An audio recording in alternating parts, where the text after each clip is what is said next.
사랑합니다. 어제 묵상하신 시편 113편이나 오늘 묵상하게 될 114편 그리고 118편까지는 이스라엘 백성들이 3대 절기 때마다 늘 불렀던 시편들입니다. 그러니까 여호와의 구원을 직접적으로 언급하고 묵상하는 시라고 할 수 있습니다. 오늘 시편에도 출애굽 당시의 기억들을 명백하게 떠올립니다. 그런데 이 시편들이 굉장히 재미있는 것은 먼저는 여호와께서 출애굽 당시에 어떤 일을 행하셨는지를 진술합니다. 그걸 다시 되짚어서 서리법적으로 질문합니다. 그러면 이제 이 시를 듣는 사람들이 신앙 고백적으로 대답을 해야 되겠지요. 아마 그 대답은 이제 우리가 해야 할 겁니다. 그러면 여호와께서는 어떤 일들을 행하셨습니까? 이스라엘이 애굽에서 나오며 야곱의 집안이 언어가 다른 민족에게서 나올 때 애굽과 언어가 다른 민족이라는 말을 바꾸어 썼습니다. 그렇습니다. 다 같은 땅이고 다 같은 사람이지만 애굽 사람은 이스라엘 사람과 언어가 다릅니다. 언어가 다르다는 말은 정신세계가 다르다는 뜻입니다. 정신세계가 왜 다르죠? 단지 언어가 다르기 때문이 아니라 그의 정신을 지배하고 있는 자가 누구인가 하는 것입니다. 분명한 건 이스라엘 집, 야곱의 집안은 여호와께서 주관하실 것이고 애굽 바로의 집은 언어가 다른 민족의 집안은 바로가 지배하겠죠. 태양신이 지배할 겁니다. 그런데 거기서 나왔는데 어디로 갔습니까? 유다는 여호와의 성소가 되고 이스라엘은 그의 영토가 되었도다. 애굽에서 도망 나왔으면 이제 노예살이 종살이 그만두고 자유민이 되어야 하는 거 아닌가요? 그런데 그곳에서 나왔는데 또 다른 분의 지배를 받습니다. 그의 성소와 그의 영토가 되고 말았습니다. 그러면 애굽에서 누군가의 종살이 할 때와 그 애굽에서 나와서 또 다른 종살이를 하는 것, 이 두 개의 사이의 차이점은 무엇입니까? 그건 이스라엘의 주인이 달라도 너무 다릅니다. 주인의 차이입니다. 백성들은 똑같아요. 그대로예요. 사는 땅만 달라요. 그런데 진짜 큰 차이는 이스라엘 위에서 이스라엘을 다스리던 존재의 차이예요. 그들이 보고 누가 봤어요? 바다가 보았습니다. 바다가 보고 도망하고 요단이 보고 물러갔으며 산들이 순양들같이 뛰놀았고 작은 산들이 어린 양들같이 뛰었도다. 그날 출애굽하던 날 분명히 목격한 존재들이 있습니다.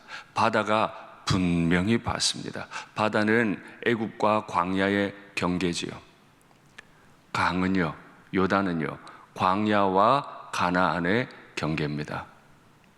경계로 삼았던 도저히 바다 때문에 요단 때문에 그 경계를 넘어갈 수 없었는데 그의 주인이 분명하게 보여줬어요.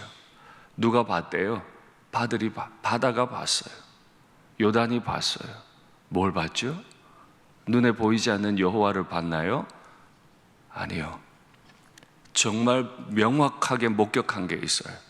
그날 홍해 바다 가에 서서 여호와의 말씀을 받았던 모세가 지팡이를 바다를 향해 내밀고 서 있는 모습을 봤죠.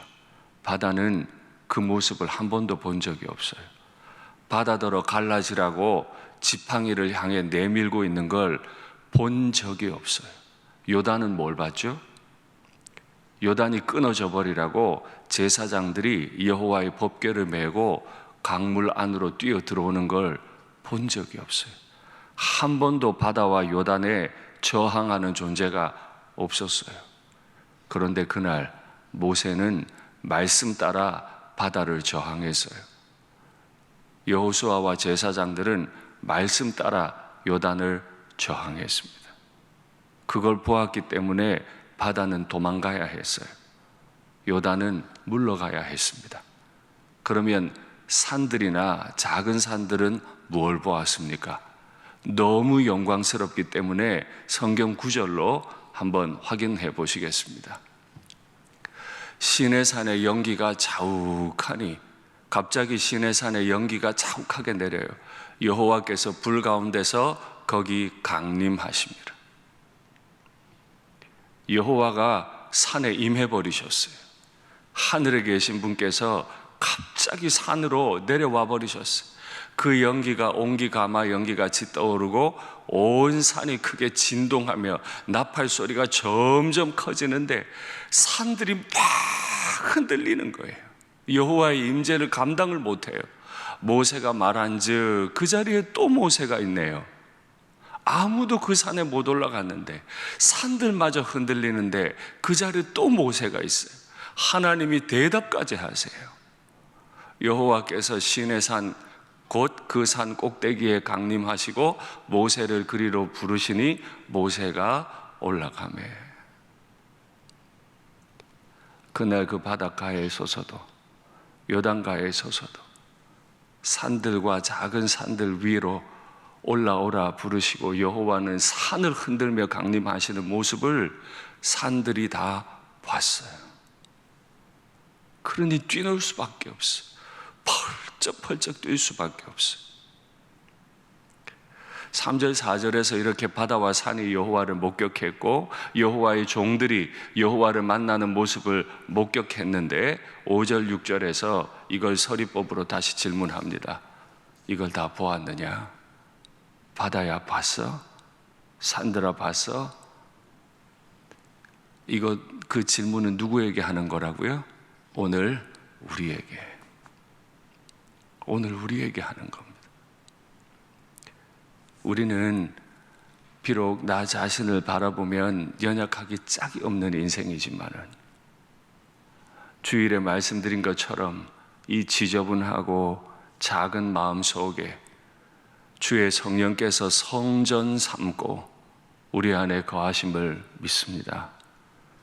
산들을 흔들어 버리시는 하나님, 바다를 도망가게 하시고 요단을 물러가게 하셨던 그 전능자께서 이 작은 인생을 성소 삼아 영토 삼아 임재하시고 저를 그리로 올라오라 하시고 저에게 말씀하시고 저를 통해 일하심을 믿습니다. 그러니 그가 반석을 치니까 못물이 나오고 그가 차도를 치니까 샘물이 나왔다. 때로 우리 앞에 바다가 가로막겠죠.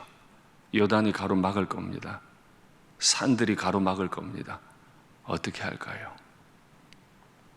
그것들을 다 다스려 버리시는 여호와께서 나를 성전 삼고 계시고 내가 말씀 따라 지팡이 내밀고 내가 궤를 메고 요단강으로 들어가 버리고 산 위로 올라가는 모습을 보이는 것. 그러려면 우리 눈에 여호와가 보여야 합니다. 이 새벽에 이 말씀 주신 하나님 아버지, 내 영안을 열어 하나님을 보게 하옵소서. 내 마음을 열어 하나님의 법이, 하나님의 말씀이 얼마나 위대한지 깨닫게 하옵소서. 그래서 바다를 향해 지팡이를 감히 내밀고 물이 넘쳐 흐르고 있는 요단강에 발을 다 뛰어 들어가 버리고 그 흔들리고 있는 불이 임한 산 위로 올라가는 모세와 같이 여호수아와 같이 내가 하나님의 말씀에 순종함을 통해 하나님의 다스림을 통해 이 땅에 하나님의 영광이 나타나게 하는 통로가 되게 하옵소서. 간절히 간구하면 좋겠습니다. 말씀을 맺겠습니다. 하나님은 애굽의 집에 있었던 바로와도 태양신과도 완전히 다른 분이세요. 바다 앞에서도 요단 앞에서도 산 앞에서도 우리가 할 수 있는 건 이 모든 걸 다스리고 계시는 하나님 아버지 바라보고 그분으로 내 가슴에 가득 채우는 일인 줄 믿습니다.